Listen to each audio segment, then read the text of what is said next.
सती सावित्री कौन थी और क्या है वट सावित्री व्रत? हिंदू धर्म में प्रत्येक महीने में पड़ने वाली पूर्णिमा का विशेष महत्व माना जाता है, लेकिन जब बात ज्येष्ठ माह की पूर्णिमा की हो तो इस तिथि का महत्व और भी अधिक बढ़ जाता है। कुछ राज्यों में ज्येष्ठ पूर्णिमा को वट पूर्णिमा व्रत के रूप में मनाया जाता है।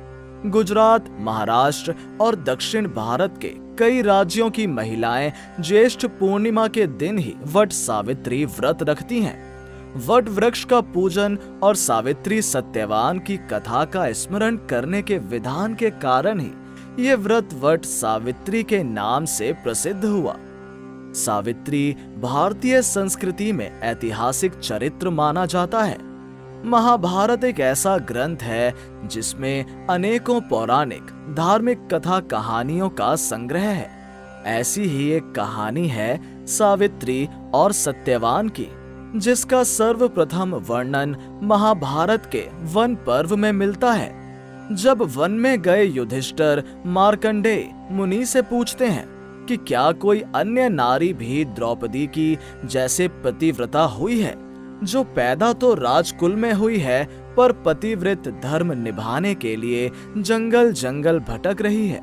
तब मार्कंडेय मुनि युधिष्ठिर को कहते हैं कि पहले तो सावित्री नाम की एक नारी इससे भी कठिन पतिव्रत धर्म का पालन कर चुकी है।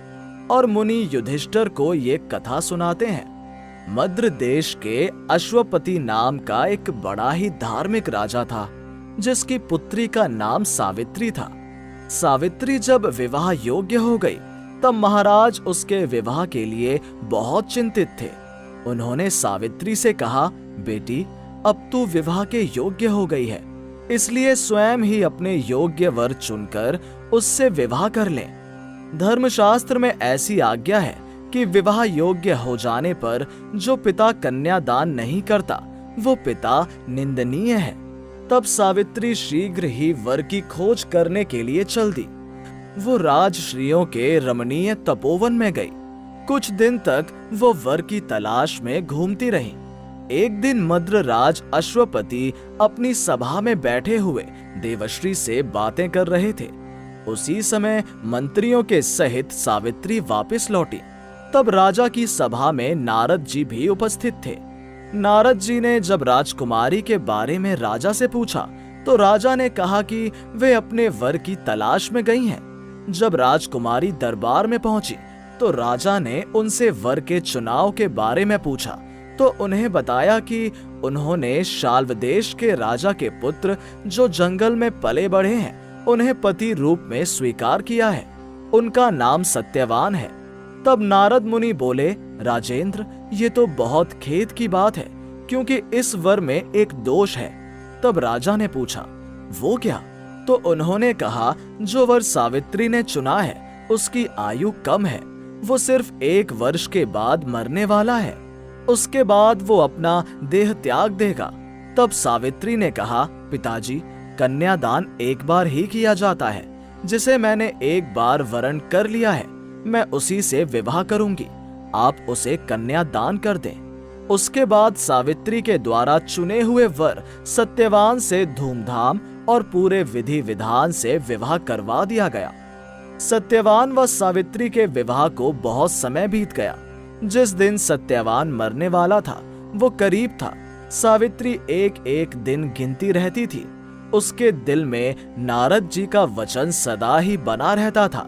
जब उसने देखा कि अब इन्हें चौथे दिन मरना है, उसने 3 दिन व्रत धारण किया। जब सत्यवान जंगल में लकड़ी काटने गया तो सावित्री ने उससे कहा कि मैं भी साथ चलूंगी। तब सत्यवान ने सावित्री से कहा, तुम व्रत के कारण कमजोर हो रही हो। जंगल का रास्ता बहुत कठिन और परेशानियों भरा है, इसलिए आप यहीं रहें। लेकिन सावित्री नहीं मानी। उसने जिद पकड़ ली और सत्यवान के साथ जंगल की ओर चल दी। सत्यवान जब लकड़ी काटने लगा तो अचानक उसकी तबीयत बिगड़ने लगी। वह सावित्री से बोला, मैं स्वस्थ महसूस नहीं कर रहा हूँ। सावित्री, मुझसे यहाँ बैठने की हिम्मत नहीं हो रही। तब सावित्री ने सत्यवान का सिर अपनी गोद में रख लिया। फिर वो नारद जी की बात याद करके दिन व समय का विचार करने लगी। इतने में ही उसे वहां एक बहुत भयानक पुरुष दिखाई दिया, जिसके हाथ में पाश था। वो यमराज थे। उन्होंने सावित्री से कहा, तू पतिव्रता स्त्री है, इसलिए मैं तुझसे संभाषण कर लूंगा। सावित्री ने कहा, आप कौन हैं? तब यमराज ने कहा, मैं यमराज हूं।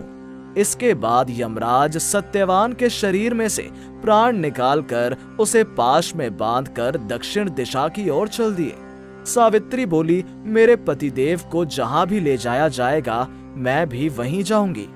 तब यमराज ने उसे समझाते हुए कहा, मैं उसके प्राण नहीं लौटा सकता, तू मनचाहा वर मांग ले। तब सावित्री ने वर में अपने श्वसुर के आंखें मांग ली। यमराज ने कहा, तथास्तु, लेकिन वो फिर उनके पीछे चलने लगी।